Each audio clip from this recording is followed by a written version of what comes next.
السلام علیکم ورحمۃ اللہ وبرکاتہ نحمدہ ونصلی علی رسولہ الکریم اما بعد اعوذ باللہ من الشیطان الرجیم بسم اللہ الرحمن الرحیم ان اللہ لا یغیر ما بقوم حتی یغیر ما بانفسہم۔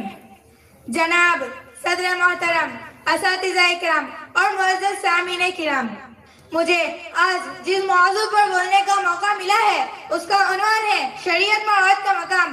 امید ہے تمام بغور سماعت فرمائیں گے۔ آج سے 1400 سال پیچھے چلے جائے، جب لڑکیوں کو دفن کرنا فخر کی بات سمجھی جاتی تھی، جب عورتوں کو صرف عیش و عزت کا سامان سمجھا جاتا تھا، جب عرب کا جاہل معاشرہ عورتوں کو رنگ محفل سمجھتا تھا، جب ماں اور بہنوں کی عزت خاک میں ملائی جا رہی تھی، جب یورپ میں اسی بات پر تحقیق کی جا رہی تھی عورت بھی انسان ہوتی ہے نہیں، عورت ایک فندہ ہے جو مردوں کے گلے میں پھنسانے کے لیے بنایا گیا ہے۔ دنیا کی کوئی شام ایسی نہ تھی کہ عورتوں کی تذلیل پر ختم نہ ہو، اور کوئی صبح ایسی نہ تھی کہ عورتوں کے لیے غم کا پیغام نہ لائی ہو۔ اسی خوفناک ماحول میں ایک نبی آتے ہیں جو اسلام کا پیغام لاتے ہیں، کائنات کے لیے محبت کا پیغام لاتے ہیں، جو رحمت ہی رحمت تھے، جو شفقت ہی شفقت تھے۔ وہ اس ظالم ماحول کے خلاف کھڑے رہتے اور اپنی پوری طاقت کے ساتھ اعلان کرتے، اے لوگوں، عورتوں پر ظلم و ستم کرنا بند کرو، وہ بھی تمہاری طرح ایک انسان ہے۔ چنانچہ آپ کے فرمان کے مطابق عورت اگر ماں ہے تو جنت تمہاری ماں کے قدموں کے نیچے ہے، عورت اگر بیٹی ہے تو اسے والدین کے لیے جہنم سے بچنے کا ذریعہ بنا دیا، عورت اگر بہن ہے تو اسے بھائی کے لیے رحمت اور محبت کا ذریعہ بنا دیا، عورت اگر بیوی ہے تو اسے بھائی سے سکون کرا دیا، عورت اگر عام مسلمان خاتون ہے تو اسے اسلامی بہن بنا دیا۔ اسلام نے جو عورتوں کو مقام اور مرتبہ دیا ہے وہ کسی مذہب میں نہیں دیا۔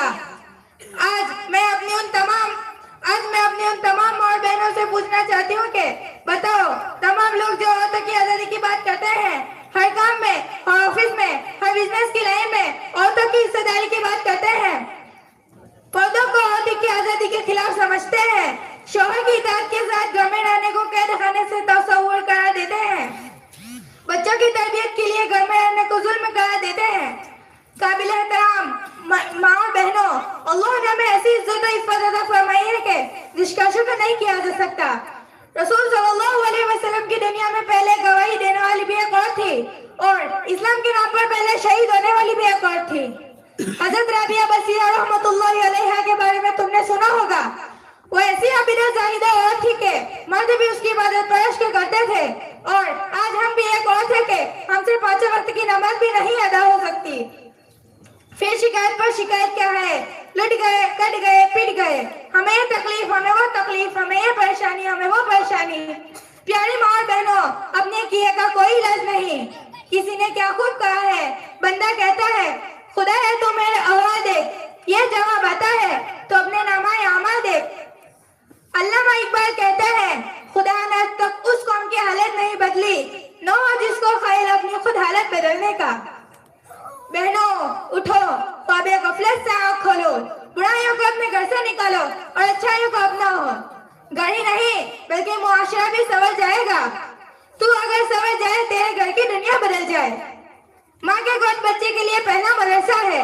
ماں مشرکہ ہے تو بچہ مشرک ہے، ماں کافرہ ہے تو بچہ کافر ہے، ماں مومنہ ہے تو بچہ مومن بنتا ہے۔ جیسا کہ اللہ کے نبی صلی اللہ علیہ وسلم نے ارشاد فرمایا، کل مولود یولد علی فطرت الاسلام وابواہ یہودانہ او ینصرانہ او یمجسانہ، او کما قال علیہ الصلاۃ والسلام، یعنی ہر بچہ فطرت اسلام پر پیدا ہوتا ہے، چاہے اس کے ماں باپ اس کو یہودی بنائے، یا اس کے ماں باپ اس کو نصرانی بنائے، یا اس کو مجوسی بنائے۔ پیاری ماں اور بہنوں، ہم صحیح ہوں گے تو ہمارے بچے صحیح ہوں گے، ہم صحیح ہوں گے تو ہمارا گھر صحیح ہوگا۔ وما علینا الا البلاغ المبین۔